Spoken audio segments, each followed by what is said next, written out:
And so the question now is, what is Jamaica going to be doing with respect to this situation? Um, we have the threat, it seems, has been relayed to the members of the Caribbean community. We see where Ralph Gonsalves from the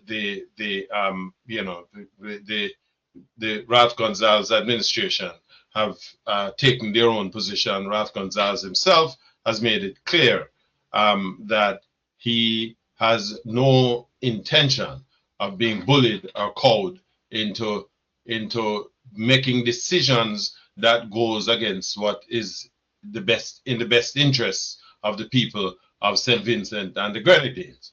And of course, he has made it also clear that if it comes down to them want to revoke his visa, then so be it. The Crowley from Trinidad and Tobago, the Prime Minister of Trinidad and Tobago, has also taken a similar position.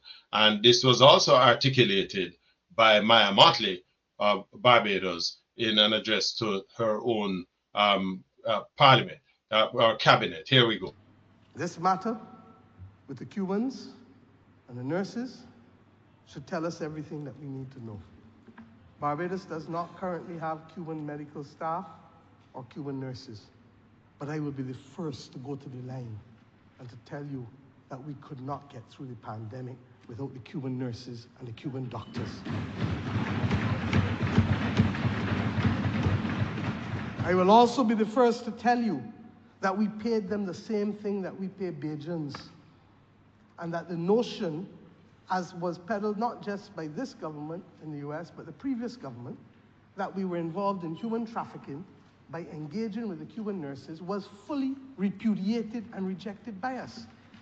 Now, I don't believe that we have to shout across the seas, but I am prepared, like others in this region, that if we cannot reach a sensible agreement on this matter, then if the cost of it is the loss of my visa to the US, then so be it.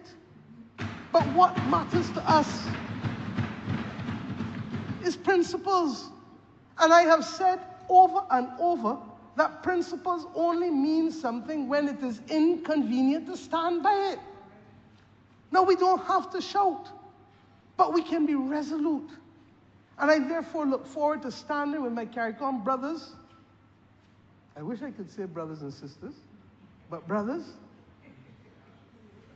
to be able to ensure that we explain that what the Cubans have been able to do for us, far from approximating itself to human trafficking, has been to save lives and limbs and sight for many a Caribbean person.